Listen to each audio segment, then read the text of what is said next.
아마 이 자리에 계신 여러분들 가운데는 6.25 동란, 한국 전쟁을 경험해 본 분들이 계실 겁니다. 또 전쟁이 시작된 이후에 처참하게 부서진 서울 시내가 아직까지 기억에 남아있는 분들이 계실지도 모르겠어요.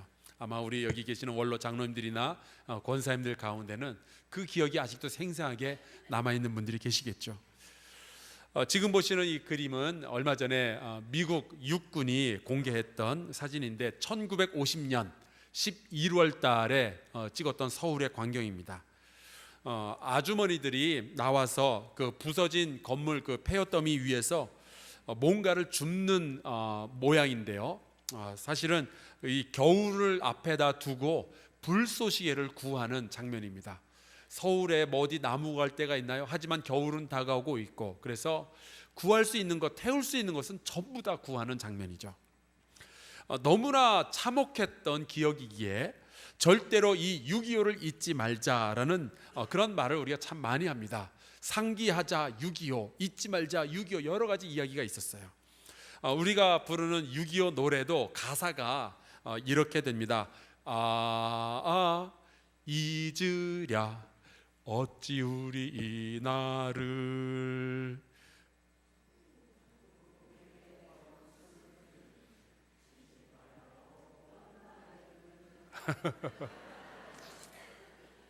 이게 웃으면 안 되는 상황인데, 맨주먹 붉은 피로 원수를 막아내어 발을 굴러 땅을 치며 의분에 떨던 날을 절대로 잊어서는 안 된다. 이거 우리가 수없이 이야기했고 들었던 말이죠. 그날의 비극, 그날의 비참함, 그날의 고통을 절대로 잊어서는 안 되겠습니다. 그런데요 여러분, 과거의 고통을 기억하는 것보다 더 중요한 일이 있어요.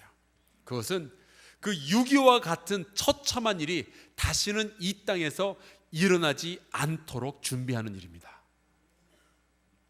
오늘 우리가 함께 읽은 이 느헤미야 10장의 말씀은 이스라엘 민족들이 함께 모여 과거에 일어났던 그 민족의 비극을 되풀이하지 않기 위해서 결단하는 내용이에요. 52일 만에 성벽의 재건이 전부 끝이 났습니다. 그리고 이스라엘 백성은 함께 느헤미야와 모여서 하나님의 말씀, 모세 율법책을 읽기 시작했습니다. 당연하죠. 왜냐하면 이 이스라엘을 지켜주는 것은 사실은 예루살렘의 성벽이 아니라 그 성벽 안에서 일어나는 일들이었기 때문입니다. 더 중요한 것은 성벽이 아니라 그 안의 일이었어요. 우리가 교회 건물을 아무리 아름답게 지어놓는다 한들 그 안에서 일어나는 일이 엉뚱한 거면은 우리는 절대로 보호받을 수가 없습니다. 우리가 아무리 예쁘고 멋있는 집, 넓은 집에 이사 간다 한들 그 집 안에서 일어나는 일이 엉뚱한 것이라면 우리는 그 집 안에서 행복할 수가 없는 것과 마찬가지죠.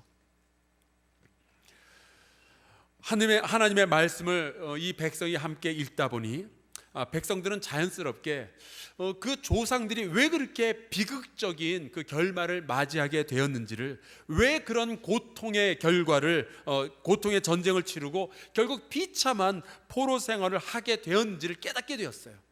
하나님의 말씀을 읽으면요 이런 것들을 알게 되는 거죠. 근데 그 이유가 되게 간단했습니다. 하나님의 말씀에 불순종했어요. 그래서 전쟁의 고통과 포로 생활의 비참함을 기억하는 것도 중요하지만 다시는 이스라엘과 그 후손들이 망하게 해서는 안 되겠다라고 생각을 했기에 느헤미야와 이스라엘 백성은 늦었지만 지금부터라도 하나님의 말씀에 순종해야 되겠다라는 결단을 하기 시작한 거예요. 그 순종의 첫 번째 결단이 바로 느헤미야 8장, 오늘 우리가 읽지는 않았지만 느헤미야 8장에 나오는데요. 이제 백성들이 한참 이게 율법을 읽고 잘못을 회개하다 보니까 초막절의 시기가 되었습니다. 성경에 보면은 광야에서 함께 하셨던 그 하나님의 은혜를 절대로 잊지 않기 위해서, 그리고 이스라엘 백성이 얼마나 고난을 당했는지 그것을 잊지 않기 위해서 초막절을 지키는 명령과 함께 어떻게 지켜야 된다 하는 것을 하나님께서 말씀을 다 해주셨는데 이 이스라엘 조상들이 그걸 안 했던 거예요. 그래서 느헤미야와 이스라엘 백성은 하던 모든 일을 멈추고 하나님의 말씀대로 초막절을 지키는 그런 일을 먼저 하게 됩니다. 하나님의 말씀에 순종하기 시작한 거죠. 그리고 초막절이 다 끝나고 나자 다시 회개를 시작합니다. 그러다가 이번에 10장으로 넘어가면서 이 이스라엘 백성이 또 다른 순종을 해야 한다라는 것을 깨닫게 되었어요. 그것이 바로 무너졌던 초실절, 즉 감사의 회복이었습니다. 이 초실절은 이름 그대로 첫 번째 난 열매를 하나님께 드려서 하나님의 은혜, 돌보아 주신 하나님의 은혜에 감사하는 일이었습니다. 그것을 이스라엘 백성들이 분명히 하나님께서 명령을 하셨음에도 불구하고 안 했던 거예요. 그렇게 살았기 때문에 나라가 결국에는 쫄딱 망해버린 거죠. 그래서 다시는 이 민족의 비극을 되풀이하지 않겠다라는 생각으로 느헤미야와 그 백성들이 결단을 합니다. 이렇게 성경에 쓰여져 있어요. 해마다 우리 토지 소산의 만물과 각종 과목의 첫 열매를 여호와의 전에 드리기로 하였고. 그런데요, 여러분, 그 여호와 하나님의 은혜를 깨닫고 그 하나님께 최선을 다해서 이 초실절 첫 열매를 올려드리는 것이 어떠한 일을 만들어내게 되는 걸까요?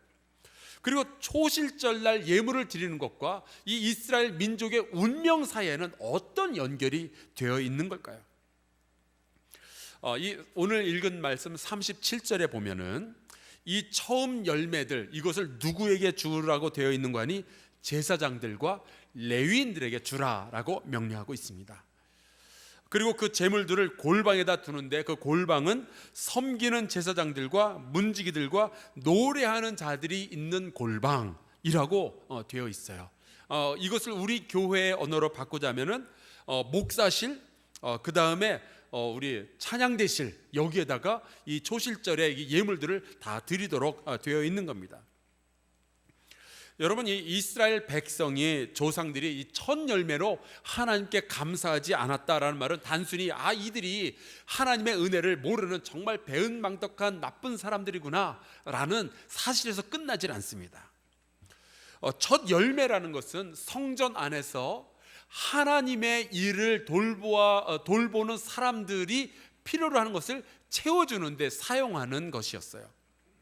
레위인은 가나안 땅에서 이 광야 생활을 지내고 가나안 땅으로 들어왔을 때 다른 지파들과는 달리 땅을 기업으로 받지 않았던 지파입니다. 왜 안 받았는 거 아니? 오직 하나님의 일에만 전념하도록 하기 위해서. 그러면 그 레위인들은 누가 먹여 살리죠? 주변의 지파들이 자기의 소산들, 이 첫 열매를 드리고 또 자기 소산의 10분의 1, 11조를 드려서 이 레위인들이 오직 하나님의 일에만, 하나님을 찬양하는 일, 그리고 하나님의 말씀을 연구하는 일, 그리고 하나님의 말씀을 강론하는 일에만 최선을 다하도록 했던 것이 하나님의 율법이었습니다. 그런데 이스라엘 백성이 첫 열매로 하나님의 은혜를 기억하며 하나님께 감사하는 일을 안 했던 거예요. 어떤 일이 벌어졌는지 아세요? 오늘 같이 읽지는 않았지만 그 느헤미야서 13장 10절에 이런 말씀이 있습니다. 제가 읽어드릴게요. 내가 또 알아본즉 레위 사람들이 받을 몫을 주지 아니하였으므로 그 직무를 행하는 레위 사람들과 노래하는 자들이 각각 자기 밭으로 도망하였기로. 그러니까 이스라엘 백성이 하나님의 은혜에 감사하여서 첫 열매를 드리는 일, 초실절, 즉 우리가 이야기하는 맥주 감사의 일을 제대로 하지 아니하였더니 성전에서 일하고 있어야 되는 사람들, 찬양대, 그리고 목사들, 그리고 전도사들, 이 하나님의 말씀을 감당하는 이 사람들이요, 성전에 붙어있질 않고 밭으로 나가버린 거예요. 왜냐? 먹고 살아야 되니까. 그러면서 성전 안에서 하나님을 예배하는 일들이 소홀해지기 시작했습니다. 그러면서 이스라엘의 신앙이 무너져 내리기 시작한 거예요. 성전의 예배가 무너지니까, 성전에서 하나님의 말씀을 강론한 것이 사라지니까 자연히 이스라엘의 가정의 신앙이 무너지고, 이스라엘의 가정이 무너지니까 자연히 이 이스라엘 민족, 백성이 무너지기 시작한 거예요. 첫 열매와 11조를, 맥주 감사주의를 제대로 지키지 않은 것이, 그래서 하나님의 성전을 소홀히 여긴 것이 민족의 멸망까지 이어진 겁니다. 그것을 이스라엘 백성이 하나님의 말씀을 읽다가 깨닫게 된 거예요. 그래서 느헤미야와 이스라엘 백성은 늦었지만 이제라도 첫 열매를 하나님께 온전히 올려드리자, 우리가 감사함으로 하나님께 나아가고 우리의 맥주 감사를 제대로 한번 해보자라고 결단을 하게 된 겁니다. 그것이 이 이스라엘 민족의 이 망국의 비극을 되풀이하지 않는 방법이라는 것을 이들이 하나님의 말씀을 통해서 깨닫게 된 거예요. 근데 여러분, 이 첫 열매를 하나님께 드린다, 요즘식으로 하자면은 첫 월급, 회사 나가서 열심히 일해서 받은 첫 월급을 하나님께 전부 올려드린다, 하나님께 몽땅 바친다, 이게 절대로 쉬운 일이 아닙니다. 제가 알아요. 이 현대의 젊은이들은요, 이 직장에 들어가기까지도 시간이 참 많이 걸리죠. 여러분의 자녀 가운데도 이게 나이가 됐는데 아직 직장을 잡지 못한 친구들이 있을 거예요. 그래서 직장을 잡기까지 막 시험 준비하고 영어 공부하고 뭐 인터뷰하고 뭐 여러 가지 일들을 하게 되죠. 그 사이에 부모 밑에서 막 눈칫밥을 얻어먹어가면서 참 애타는 심정이 있잖아요. 그러다가 직장을 잡아서 일을 해서 첫 월급을 탔는데 얼마나 하고 싶은 일이 많겠어요. 그동안 내가 꿨던 돈도 갚아야 되겠고요, 먹고 싶은 맛있는 음식도 먹어야 되겠고, 엄마 눈칫밥 또 이게 그동안 먹다가 어디에 가서 좀 맛있는 거 먹고 멋있는 옷도 사 입고 그러고 싶겠죠. 여러분, 이게 그 첫 열매, 첫 월급을 하나님께 전부 드린다는 것, 이거 굉장히 어려운 일입니다. 그런데 이스라엘 백성은요, 가나안 땅에서 40년 동안 먹은 음식이 두 가지가 있어요. 뭐와 뭔지 아시죠? 만나와 메추라기. 제가 몇 년 전에 그 베트남에 가서 거기서 일주일 동안 살면서 그 베트남에 있는 현지 목회자들을 위해서 제가 강의를 한 적이 있었는데, 일주일 동안 살면서 사실은 제가 월남국수를 싫어하지 않아요. 좋아해요. 근데 일주일 동안 살면서 매일같이 월남국수를 먹으니까 한 3, 4일 만에 못 먹겠더라고요. 제가 그 고수라고 불리는 그것도 잘 먹어요. 못 먹겠더라고요. 한 3일 지나니까 김치 생각이 얼마나 나던지. 그런데 여러분, 40년 동안 만나와 메추라기만 먹었어요. 여러분, 40년 동안 피자만 먹고 살아도 정말 죽을 지경일 텐데 그것만 먹고 살았으니 얼마나 힘들겠어요. 그러다가 가나안 땅, 젖과 꿀이 흐르는 땅 가나안에 와서 보니까 40년 동안 구경도 못 해봤던 과일과 곡식이 나오기 시작하는 거예요. 그 첫 열매가 나왔는데 얼마나 먹고 싶겠어요. 그런데 이것을 하나님께 몽땅 올려드리고 조금 더 기다렸다가 두 번째 나온 열매부터 내가 먹는다? 이거 여러분, 쉬운 일이 결코 아닙니다. 그래서 하나님께 이 첫 열매를 올려드리는 것, 그 맥주 감사를 한다는 것이 그렇게 기쁘지만은 않았을 수도 있고요, 억지로 율법이니까 그냥 억지로 했을 수도 있어요. 여러분, 다음 주일이 맥주 감사 주일이에요. 아마 여러분 주보에 헌금 봉투도 있고 그래서 눈치를 채셨겠죠. 자, 제가 여쭤볼게요. 이 맥주 감사 주일이 일주일 앞으로 다가왔는데 여러분 기쁘신가요? 여러분이 연초부터 그렇게 애타며 기다리던 맥주 감사절이 왔나요? 아니면은 부활절 감사 헌금한 게 엊그제 같은데 벌써 맥주 감사절이 왔나요? 우리가 리모델링 한다고 해서 건축 헌금한 거 지난주에 한 것 같은데 아니 아직도 못한 거 남아있는데 벌써 이 맥주 감사절이 왔나요? 어떤 분들은 참 부담스럽다라는 분들이 계시고요, 또 어떤 분들은 전혀 부담을 느끼지 않으셔요. 신경을 끄셨어요. 어차피 관심도 없고 어쩌면 다음 주일에 목사님 나 다음 주에 안 올 수도 있어요. 그런가 하면은 이 감사 주일이 오면은 흥분되는 분들이 계셔요. 기분이 좋아요. 안 그래도 평소에 매주마다 하나님께서 부어주셨던 은혜에 비해서 내가 감사를 한 것이 참 적다고 느꼈는데 오랜만에 내가 진짜 마음껏 기쁨으로 즐거움으로 하나님께 감사할 수 있는 기회가 왔으니 참 좋다, 내가 한번 요번에 최선을 다해서 감사를 해봐야 되겠다라고 생각하는 분들이 계시겠죠. 여러분이 어떤 마음을 가지셨든지 상관없이 제가 이 질문을 한번 던져볼게요. 하나님은 살아계신가요? 그래도 여기가 교회인데 또 앞에서 담임 목사가 눈을 시퍼렇게 뜨고 물어보는데 어떻게 아니라 그래요? 다들 맞다고 대답을 하시겠죠. 근데 여러분, 제가 질문을 바꿔서 여쭤볼게요. 이번에는 입으로 대답하지 마시고 속으로만 한번 정직하게 대답해 보세요. 하나님은 여러분에게 대하여 살아계신 분인가요? 미국에서 살면서 종종 이제 소설이나 뭐 드라마나 영화 같은데 나오는 대사들 가운데, 죄송합니다, 영어 한번 쓸게요. You are dead to me. 당신은 나에게 있어서 죽은 사람이야 라고 말하는 대사가 있어요. 우리나라 사람들은 그거 잘 안 쓰는데, 예전에 그 줄랜더라는 그 영화를 제가 우연찮게 한 일부분을 봤는데요. 거기에 보면은 이제 허황된 꿈을 따라다니는 연예인이 되어서 뭐 영화배우가 돼서 돈 많이 벌겠다 그런 꿈만 따라다니다가 가족을 버렸던 아들과 그 아버지가 만나서 이야기하는 대목이 나옵니다. 그때 이 그 아버지가 혼자, 그 아내가 좀 얼마 전에 죽었고 혼자 사는 이 아버지가 이 아들에게 굉장히 가슴 아픈 말을 던지는데 이렇게 이야기를 해요. 너는, 아들 보고요, 너는 나에게 죽은 사람이야. 죽은 네 엄마보다 더 죽었어. 야, 이 말을 들은 아들이 굉장히 깊이 충격을 받게 되죠.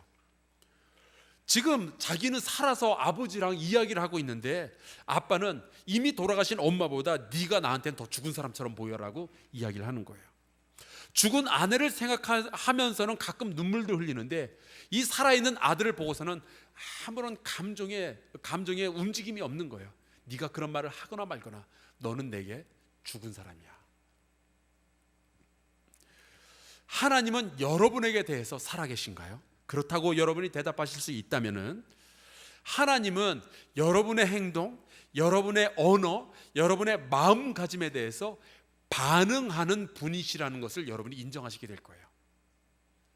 여러분이 어떻게 예배를 드리는가, 어떻게 기도를 드리는가, 어떻게 찬양하는가에 대해서 하나님은 반응하셔요.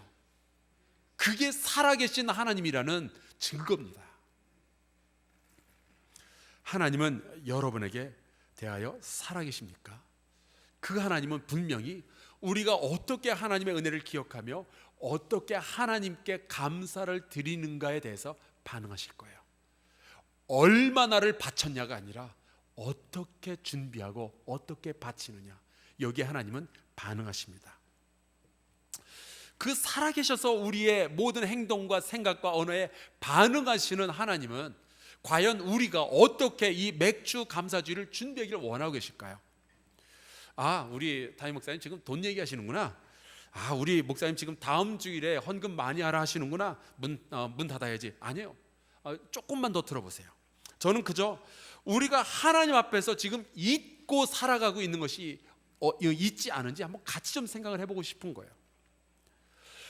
이 해마다 찾아오는 맥주 감사주일인데 과연 우리는 올바른 태도로 이 맥주 감사주의를 준비하고 있는가 말이죠. 하나님께서 살아계시다면은 우리가 마땅히 살아야 할 삶의 태도, 우리가 마땅히 주님께 드려야 할 감사의 태도는 어떤 것인가 하는 거예요.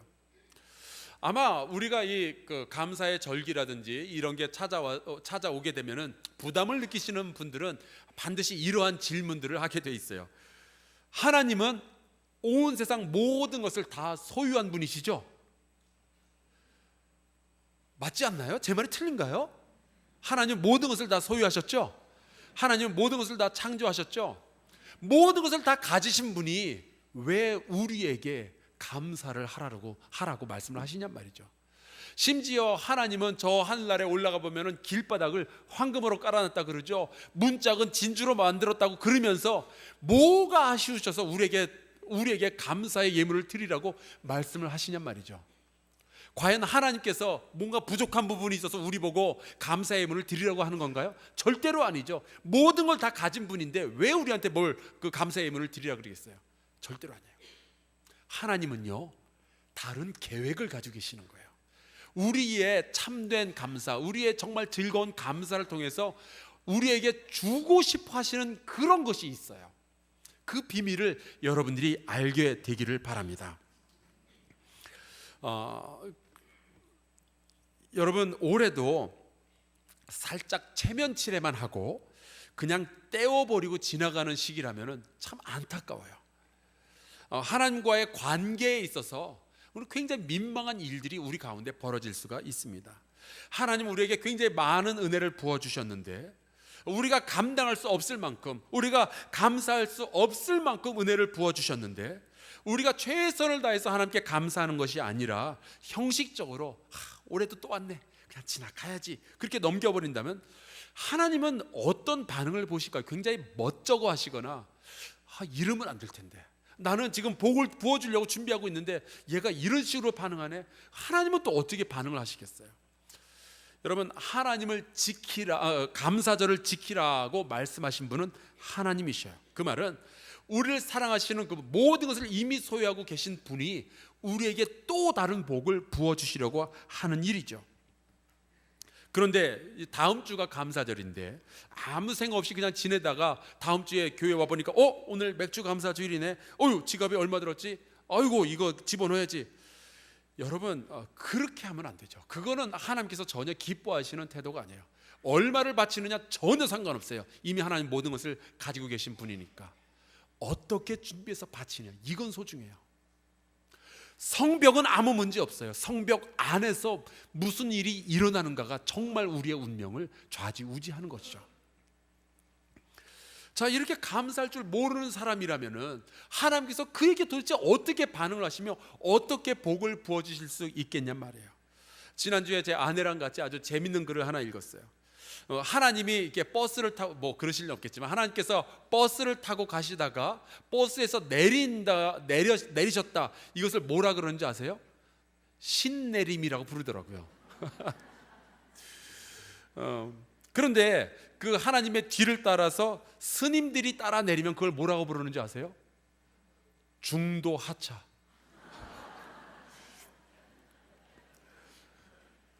여러분, 하나님께서 우리의 인생이라는 버스에서 하차해서 딴 데 가버리시면 우리의 인생은 어떻게 되는 걸까요? 우리는 구원받은 백성은 맞아요. 하지만 아버지와 자녀의 이 관계가 끊어져 버린다면 도대체 우리는 어떤 식으로 신앙생활을 하고 있는 걸까요? 부부는 맞지만 사랑하지 않는 부부처럼 비참한 관계도 없어요. 부모와 자녀는 맞지만 서로 존경하지 않냐고, 사랑하지 않냐고, 서로를 바라보면서 즐거워하지 않는다면 그건 비극이죠. 그래서 우리는 감사를 하고 은혜를 부어주고 하는 이러한 관계가 늘 지속돼야 되는데, 물론 우리도 이제 부모님이라고 예를 든다면은 부모님에게 우리가 1년 365일 감사하는 거 맞아요.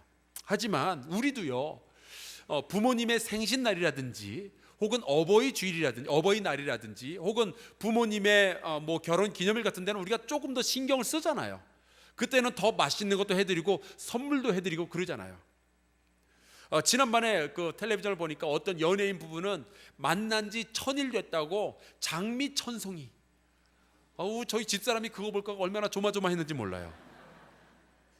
그렇게 이벤트를 하고 그러는데, 하나님께서는요, 그렇게 우리가 늘 하나님께 감사하지만 특별히 1년에 몇 번은 더 특별하게 하나님의 은혜를 기억하며 즐거움으로 감사하는 기회를 우리에게 허락하여 주셨어요. 하나님 뭔가 부족해서 절대로 아닙니다. 하나님께서 우리에게 더 큰 복을 부어주시라고, 하나님의 계획 속에 그것이 들어있는 거예요. 그러면은 우리가 하나님께 즐거움으로 감사하게 되면은 어떠한 복을 받게 될까요? 잠언 3장 9절에 이런 말씀이 나옵니다. 내 재물과 내 소산물의 처음 익은 열매로 여호와를 공경하라. 이 처음 익은 열매를 드리는 것이 바로 초실절 맥주 감사절이죠. 그런데 그 명령의 바로 다음 10절에 이러한 약속의 말씀이 나와요. 그리하면 내 창고가 가득히 차고 내 포도즙 틀에 새 포도즙이 넘치리라. 이 말씀은 반드시 재물의 축복만을 의미하는 것이 아니라 우리가 행복해지는 데 필요한 모든 것들을 하나님께서 다 공급하여 주시겠다는 거예요. 재물뿐만이 아니라 건강, 사랑, 우애, 존경, 삶의 의미, 지식, 지혜, 용서, 그런 것들. 그러니까 하나님께서는요, 맥주절을 우리가 정말 기쁨과 즐거움으로 잘 지키면은 더 큰 복을 우리에게 부어 주시겠다라고 말씀을 하고 계시는 거예요. 그 조건을 만들어 주셔서 하나님은 복줄 준비를 하시는 거죠. 에스겔서 44장 30절에 보면은 이러한 말씀이 나오고 있어요. 또 각종 처음 익은 열매와 너희 모든 예물 중에 각종 거제 제물을 다 제사장에게 돌리고 너희가 또 첫 밀가루를 제사장에게 주어 그들에게 내 집에 복이 내리도록 하게 하라. 그러니까 각종 처음 익은 열매들, 이 맥주 감사를 정말 정성을 다해서 최선을 다해서 지키게 된다면은 제사장을 통하여서 하나님께서 복을 부어 주겠다라고 지금 말씀하고 계시는 겁니다. 그러니까 감사절기의 본래의 목적은요, 하나님의 집에 더 많은 재물을 드리려는 것이 아니라 그 감사를 하는 하나님의 백성에게 더 큰 복을 부어주시려고 하나님께서 준비해 주신 계획인 거예요. 그러면 첫 열매라는 것이 도대체 어떤 의미를 가졌길래 하나님은 이 첫 열매를 그렇게 소중하게 생각을 하시는 걸까요? 민수기 15장에 19절 이 말씀이 있습니다. 그 땅의 양식을 먹을 때에 여호와께 거제를 드리되 너희의 처음 익은 곡식가루, 정말 하나님은 이 처음 것들을 굉장히 소중하게 여기시죠. 처음 익은 곡식가루 떡을 거제로 타작마당에 거제같이 들어 드리라. 너희의 처음 익은 곡식가루 떡을 대대에 여호와께 거제로 드릴지니라. 이 이스라엘 백성이 광야 생활을 청산하고 이제 그 가나안 땅으로 들어왔어요. 그런데 여러분, 농사는 아무나 짓나요? 여러분, 씨만 뿌리면 아무거나 다 자라나나요? 여러분, 뭐 씨만 뿌리면 그 야채면 뭐 그런 게 알아서 다 착착 자라나요? 아니잖아요. 40년 동안 광야 생활을 한 사람이 가나안 땅에 와서 어떤 식으로 농사를 지어요? 그들이 그 여리고 성은 어떻게 무너뜨릴 거며 아이 성은 어떻게 정복할 건가요? 여러분, 그들의 실력과 그들의 지혜 가지고 될 일이 아니었어요. 하나님의 은혜가 아니면 절대로 될 일이 아니었습니다. 그래서 가나안 땅에 들어와서 첫 열매, 정말 자기네들도 먹어야 되는데 이것을 하나님께 먼저 올려드린다는 것은요, 모든 것이 하나님의 은혜로 말미암음이다라는 고백일 거예요. 여지껏 부어주신 은혜, 그리고 앞으로도 하나님께서 모든 것을 은혜로 부어주실 것입니다라는 고백을 이 첫 열매로 하나님께 올려드리는 거죠. 그렇게 하면은 하나님께서 인정해 주시겠다는 거예요. 너희가 이 모든 것이 나의 은혜임으로 믿는구나라고 하나님께서 인정하시겠다라는 것이 초실절이 가지고 있는 비밀입니다. 그러한 사람에게 하나님께서 복을 부어주시려고 그 고백을 하는 사람, 그렇게 즐겁게 감사를 하는 사람에게 복을 부어주시려고 하나님께서 지금 잔뜩 준비를 하고 계시는 거예요. 느헤미야와 이스라엘 백성은 자기들의 조상, 이스라엘 조상들이 그걸 실패해서 나라가 망한 것을 깨닫게 되었고요. 그렇다면은 감사가 다시 회복되지 않는다면은 아무리 예루살렘 성벽을 잘 재건해 놓았어도 다시 망하게 될 것을 알게 되었어요. 그렇다면 이 느헤미야와 그 백성이, 그 이스라엘 백성이 후손을 위해서 해줄 수 있는 가장 좋은 일이 뭘까요? 성벽을 더 두껍게 하는 건가요? 아니에요. 그 성벽 안에서 하나님을 향한 진정한 감사를 회복하는 것, 그것이 그 후손을 위해서 해줄 수 있는 가장 아름답고 가장 좋은 일이었습니다. 그것이 오늘 우리가 함께 읽은 말씀에 나오는 이야기예요. 주의 전을 버려두지 않겠나이다. 주의 전을 버려두지 않겠나이다. 우리 양옆으로 이 결단의 이야기를 한번 같이 나누어 보겠습니다. 양옆으로요. 주의 전을 버려두지 않겠나이다.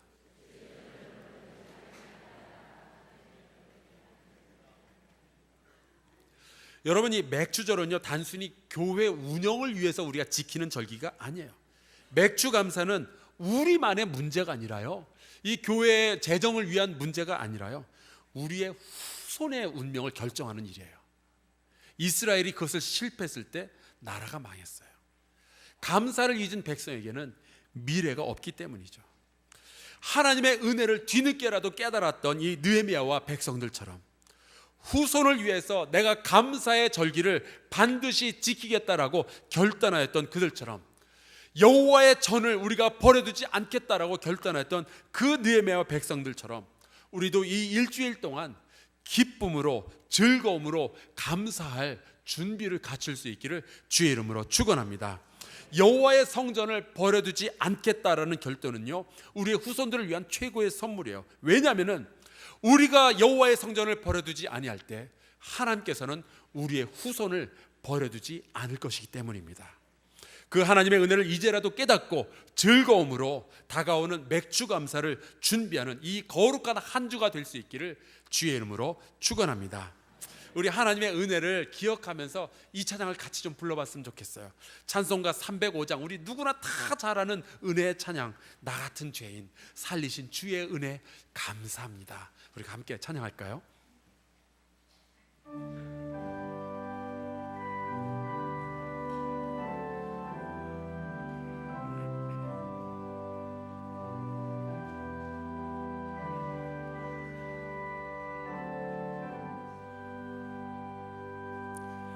나 같은 죄인 살리신 주